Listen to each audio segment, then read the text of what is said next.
Hey, I'm Weekend Gabe, and you're checking out Weekend at Gabe's, and thanks for checking out this latest episode. While you're here, also follow us on these social medias at Weekend Gabe, at Weekend at Gabe's, and also at The Real Sam Crane. Thanks for checking us out. You're checking out Weekend at Gabe's with Weekend Gabe, The Real Sam Crane. Yes, the crowd is live. It is real. That is our studio audience.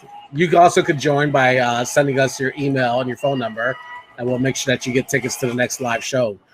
But I'm Weekend Gabe, and the real Sam Crane is to my right. Don't forget to give us a follow on these social medias at Weekend Gabe, at Weekend at Gabe's, also at the real Sam Crane. Coming up in about 20 or so minutes, we're gonna have SRT Sean joining us, who is from Chicago, but not from Chicago, but also part of these United States. It is a pleasure to introduce Pat. Oh man, Gabe gonna freeze at the absolute worst time right now. Again. Yo, it is incredibly awesome to have you here on the show. Pat Jr. from Raleigh, North Carolina. The new album, Gold Fangs on Sunday, is out now. How are you doing, sir? I'm doing really good. Yeah, I've just been enjoying rolling out this thing little by little. So it's been good. Hope you guys are doing well. We're good. If this internet can hold it down, yeah, we'll be all right.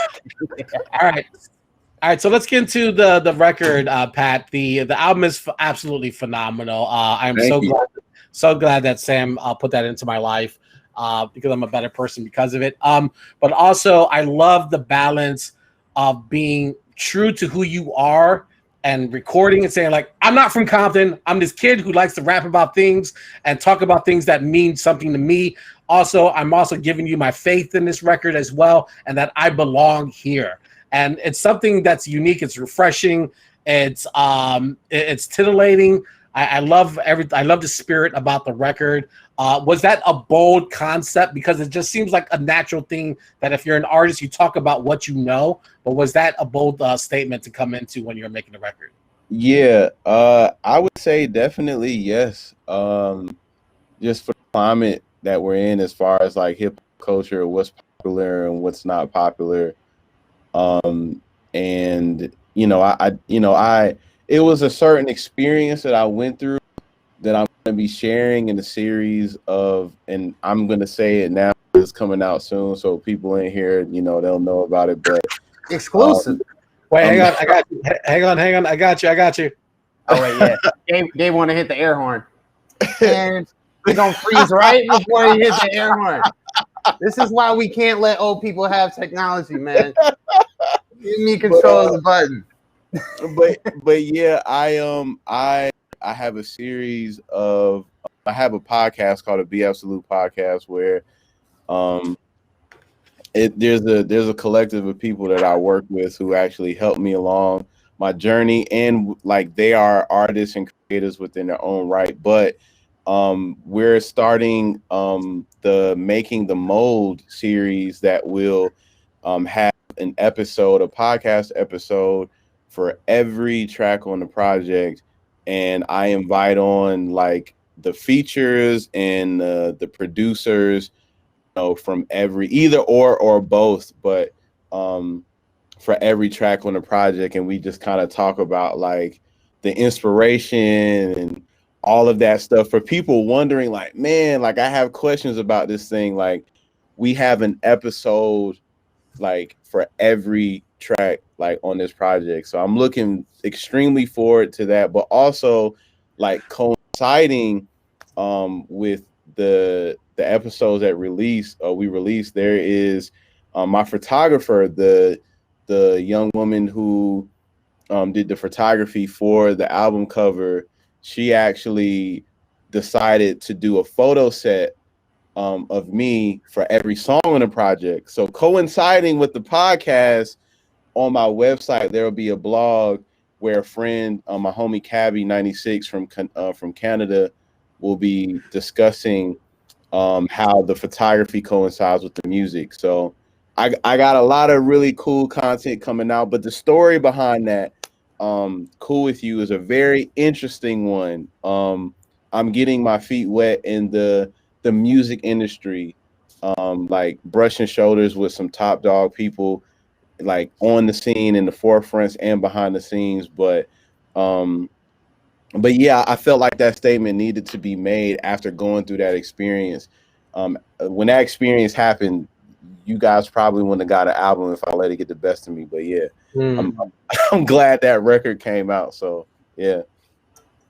Let's talk a little bit about grills here. We were talking a little bit in the warm up about Paul Wall, but a part of this persona that you've created on the album, the Gold Fangs Magi. Talk a little bit about sort of what that means to you. And I heard a little birdie told me there's a tattoo associated. Yeah. So I have a tattoo. You probably can't see it that well, but it says a Gold Fang Magi on my arm. So yeah, like the inspiration from that came. I don't know if you guys are gamers at all. I like to game, as you know, in my free time. But from the video game Assassin's Creed Origins. Hell yeah. I was playing Assassin's Creed and identified with the main character who served as a Magi in Egypt. And so I just started doing the research. Like, I'm definitely a protector at heart. I see myself as a leader. People see me as a leader. And so I started doing research on the Magi's and who they were. And at first they were the desert rangers, but served more so as like protector for that of royal people. But then after some time and some events happened, their focus became more on the people and working for the well-being of other people. And so, you know, after doing some much needed emotional and mental and spiritual healing in 2019, I started smiling more, and I'm like, what cooler way to dress up my smile than to get, you know, some gold fronts. So like the fangs, like, you know, are indicator, hey, like, you know, this dude is in a happy space in his life, but when you see fangs, you kind of like, there's like a little bit of like grit, like that's the protector piece of it. So yeah, I've coined that, like I'm the Gold Fang Magi, like that's, you know, who I am. I'm a protector, you know, I love people, but there's a gritty side to me too. So, and quick follow up to that while we on the topic of games, Assassin's Creed fan, is that the best Assassin's Creed game? Is that? Oh man, for personal reasons, I would have to say yes. Word. Assassin's Creed. That's not just album promo. You feel that way? Nah, like that. Like, you know, I feel that way, like, because especially because that's where I started to discover more. Like I identify, like I enjoy gaming, like the story, the like great storylines. Mass Effect is one of my favorite, like, you know, video game series. I'm trying to think of some other ones. But Assassin's Creed, like I've been playing it for a while. I've been playing it since the beginning. I fell off a little bit at Unity. I didn't play Unity. Yeah, nobody did. Don't worry. Yeah. And there was another one in London. I didn't play that one either. Yeah, I don't play that one either. Shout out my London folks, but we didn't play that one. Sorry, guys. But I love like really good storylines, and I think the Assassin Creed storyline has done a great job of like developing the story and the different characters along the way. But Origins, like, it just, I identified with it, and anything that I can identify with, like, it becomes hands down, like, you know, my favorite. Yeah. So yeah. Hell yeah. Can we talk about go back to the record a little bit? Black Beeman. This kind of had like a vibe of Nas's Ultra Black a little bit, about this the sense of black pride, black feelings. Talk about making that record and why that was important to you. Oh man, so just for starters, man, the majority of this record was made in the height of the pandemic, like during 2020. Like I say, like in the trailer for the album, like I see it, you know, nothing less than miraculous, because I was able to write such positive records, and some of them more upbeat than others, but there was just a positive, like, feel, a determined, encouraging feel throughout the whole project. As far as Black Beam is concerned, I wrote that around the time of the passing of George Floyd. Right. The murder, the killing of George Floyd. And so I like, in my mind, being the person that I am, at heart, like, that cares for other people, that's the strong friend of my circle and all that, like, it came from a place of, I knew that after these events subsided, people were gonna need some healing from that. There's a lot of fight songs, there's a lot of protest songs, and I'm not knocking those at all because we need them. However, I wanted to add to the musical pot of encouraging songs for Black people. We have some of the ones I could think of, or the ones that I thought of when writing this song, was Nina Simone's "Young, Black, and Gifted." Was James Brown, "I'm Black and I'm Proud." Say it loud, I'm Black. You know what I'm saying? Like, just an anthem that we had, in previous years, or from older music, that encouraged us, like, as Black people. And so I wanted to add to the pot of, like, affirmations, because I feel like, we have Nas's, right, Ultra Black, right? But can you think of any other hip hop song, or just song in general, that was more of like an affirmation for Black people? There's not many, Right. And so they're more, and again, I don't have anything against protest songs. Like, I have a few protest verses. Like, my Take 10 freestyle was definitely of that feeling, but I wanted to affirm and love on Black people, because I felt like that was going to be needed going into 2021. So it was very intentional. I myself, my homie JP, and Southpaw Suede, who also lives in Chicago, he's a phenomenal artist as well, and producer. But we produced that record, and I talk about it on a pod. I don't want to give it away, but where I sampled that record from is very special as well. So, but yeah, that's where the song came from. That's how it came about. And I grabbed my homie, the Deep End, who's heard. He's from Raleigh. You hear him on the second verse, and my homegirl DL's in. Like, we co-wrote the hook together. She sang it, and it came out great, even down to the visuals. I don't know if you guys seen the visuals yet for that. Yeah, excellent. Yeah. I got it with my homie Slim, the creative. He lives in Raleigh. Gave him my vision, told him what I saw, and he just took it from there and directed the whole video. Another guy named Patrick, he filmed it, but my homie Slim directed, and it just came together. It was awesome, man. I think I accomplished what I set out to do. So there was. Let me follow up real quick, Sam. So I don't know if you guys seen the Woodstock '99 documentary on HBO yet. Not yet. Okay, so I'm gonna set this up because it's gonna lead into a question from the album. Okay. There's a scene where DMX is performing My N-Word off his second album, right? Okay. He does a shout, and does a shout out to the crowd to say the N-word, and they feed it back to him. Mind you, the crowd is 99% white. So, with that being said, in the documentary, there's a sense of uncomfortableness for people, Black people, people of color who were in the crowd and who might have been surprised to find out their friend is colorfully using the N-word. Right. Here he goes again. Oh man. Here he goes again. God damn it, Gabe. It's happening. He was just getting to the good part of the story. We had already gone back to Woodstock '99. Wait a minute, don't come back.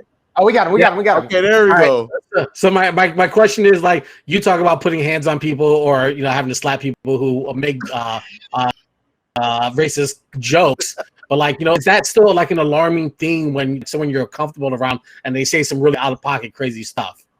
Yeah, I mean, I don't think it hasn't happened to me in a while. I was reflecting. You're referring to Cool With You, like I was reflecting on being younger and punching peers for racist jokes. Like I remember getting in trouble in grade school because somebody was picking on the way I looked, like my black features, you know what I'm saying, and used the N-word, and like I socked the shit out of him and kicked him in his nuts. Like I got in trouble, but you know, it was worth it, you know what I'm saying? But that's like I won't say I haven't been more violent than that. I have, but it's not something I like to really talk about.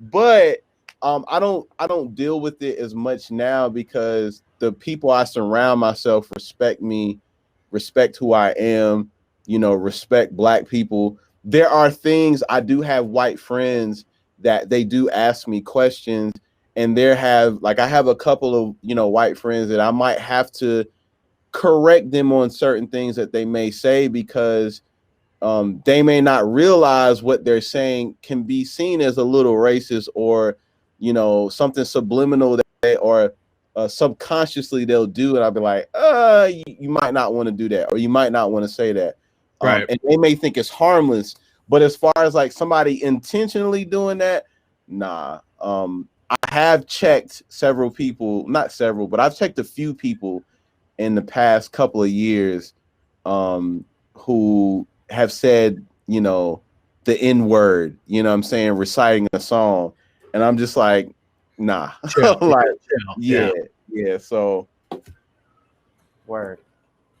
One of the, in addition to sort of black love and self-love, one of the themes of the album is sort of faith and religion. You have this sort of juxtaposition of like Gold Fangs, but also, and we talked about the grit of that, but now also in church, which is what I got from it. Talk about sort of maybe your history of like religion when you were growing up, because I know it was like this for me and a lot of people, just, you know, going to church when you're a kid and not really knowing why, and then how that sort of evolved over time into like, you know, now I'm here and I can be myself here and still be of faith. Yeah, I hope that my project communicated that well too. Like, just I think people look at like the Christian faith, like they kind of look at it as this religion of like a bunch of rules and do's and don'ts and all that stuff. And there's a misconception of the Christian faith, like America has Americanized it, which is not good.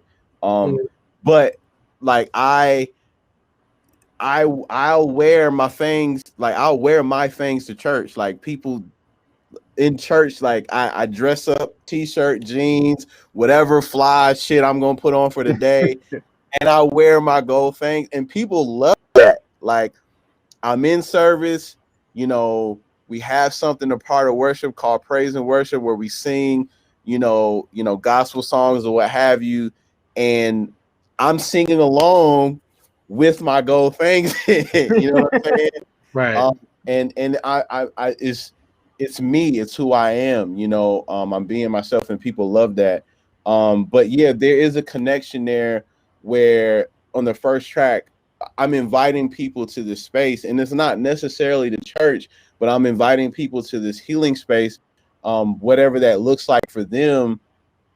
But the way I introduce it, you get like somewhat of a, when you hear it, like you get somewhat of a like a gospel progression feel, which is very intentional because I'm inviting you to part of my healing space, being not necessarily in church, but being in the community of my people, whether they believe the same way I do or don't. Like my homies, like we have a very loving community, you know what I'm saying? And that's what I was inviting people to. But you know, church is one of those healing spaces for me as well, you know what I'm saying? So yeah, like I'm so glad that you asked that. There's definitely an intentional juxtaposition there where I want people to see like, hey, yes, I've used the F-bomb in context, you know what I'm saying? But I love God. Absolutely. You know what I'm saying? And my pastor, like he listens to my music and he enjoys it. And he's like, you know, what I love about it, the reason why I rock with it is because you're not glorifying anything negative. I've used it the way you express, like I like the way you were expressing yourself, and that's okay, you know, to express your. Sometimes it does make him like cringe a little bit, you know what I'm saying? Right. But over, like, my mom listens to my shit, like, and my mom, and she enjoys my music. You know, my mom actually introduced me to hip hop, but you know, she's a person of big faith. She loves God, but she enjoys like my music, and she's like, I love it because you're expressing yourself, you're not glorifying anything negative, but you know what I'm saying, it's me being truly who I am, you know, as a whole person. So was it always that way for you in church, or did you sort of have to cultivate that? Oh no, I had to cultivate that, man. I actually talked about this in another interview, where I come from bad church culture, like, you know what I'm saying? Where me getting a tattoo, like, I didn't have that back then because it was seen as like wrong, you know what I'm saying? Right. Having gold in my mouth, couldn't do that because it was definitely using profanity. Oh no, like you know what I'm saying? So it's definitely something that had to be cultivated and learned and embraced, like embracing the freedoms that I have as someone who is a man of faith, you know what I'm saying? But it definitely, I definitely come from bad culture. Thank God, I'm in good, you know, church culture now, you know. But yeah, it definitely had to be cultivated, man. Right. One of my favorite groups of all time is Little Brother, who also is out of, you know, your backyard, Raleigh, North Carolina. Did you follow their trajectory as a group and into their solo work? Are they one of the groups or artists that you like look to for, you know, an influence or inspiration? I acknowledge them. I think Fonte is incredible. Yeah, absolutely. He's definitely in my top 10. Well, both of them together, Fonte and Pooh, but specifically Fonte, he's definitely in my top 10 MCs. But I have a top 10 of artists that I actually look to because I don't just see myself as a rapper. Like, there's a difference between a rapper and an artist, you know, and yes, I'm definitely an artist. I'm a songwriter. I'm a writer, visionary. I produce, like, this entire album was executive produced by me. You know, as far as hands-on production, I produced the majority of it. And I sound design as well. And so I look, as far as my inspiration and my influences, like, I hope that you guys could pick it up, like, definitely influenced by film, cinematic scores. On one hand, you know, as far as like artists, I'm influenced by Tyler the Creator, John Bellion, Stormzy. Stormzy. And then on the other hand, I'm influenced by, as far as producers, you know, you've got like the Hit Boys and the Timberlands, but then I'm also influenced by Joe Hisashi, who composed Spirited Away and a lot of the Ghibli like studio animation. Oliver Arnolds, who's also an incredible composer. Hans Zimmer, I know you guys know who that is. Like, he's also an influence of mine. So I'm very eclectic. Like, I'm influenced by, you know, so much. And then when you look at the ones who rap, like Tyler, Stormzy, John Bellion, like, their music is very eclectic, and that's where I find my, you know, my inspiration. I don't listen to a lot of, like, I listen to rap, but I'm very picky about what kind of rap I've listened to. But if you go through my Spotify, my iTunes, there's a lot of very eclectic experimental music, and definitely I'm the guy that listens to movie film scores. Like, I will go see a movie and then I'll listen to the film score. That's just who I am. Like, so yeah. That's what's up. Oh, there go Gabe again. But no, we was talking about visuals, and I wanted to bring up the visual for Feels Like because I was incredibly blown away. And I think this is why Gabe got the Chicago thing messed up earlier, is because there was some footworking in that video, and you were also getting your groove on there. You know, I even was like, wait, Raleigh? No, that can't be right. That can't be right. It cannot be right. How did that video come together? And talk about shooting it, because it was super intricate with different moving scenes and yeah. You had a whole car in the warehouse. Yeah. Man, the video for Feels Like, man, I initially got with my photographer and my friend Lizzie, she's also by circumstance a cameo in the video because she's holding like the background. She's one of the ones holding the backgrounds or whatever, and she actually created them. So, but I had the idea first and foremost. Let me just go back. Like one of the songs that inspired Feels Like was Mac Miller and Anderson .Paak's Dang. I don't know if you guys remember that record. Classic. Yeah, classic shout out Mac record. too. Shout out Mac too. Yeah, man. Rest in peace, Mac Miller. Like that song definitely. Mac Miller I would definitely put him in one of my inspiration, like as far as like artists that I'm influenced by and inspired by. But I remember in that time his music was transitioning and like he's making more love records, but then also he's just more happier as a person. And that really like touched me, that inspired me, you know, as the artist, even where I was making more, I guess, moodier records at the time. And so that was one of the songs that inspired Feels Like.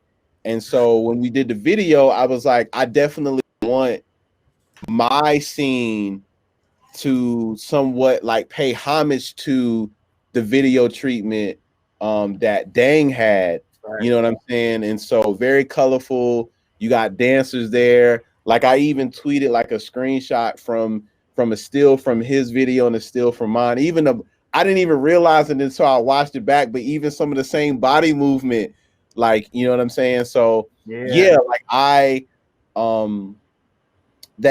that video came about like that was the starting point. I got it with my homie Ryan Pham, who's an incredible like director, cinematographer, and like we built an idea. He took it, remixed it a little bit, built on top of it, and it was just like you seeing the majority of the people in that video, like those are my homies, like those are my friends. You know, either they're friends of my friends or like I know them personally.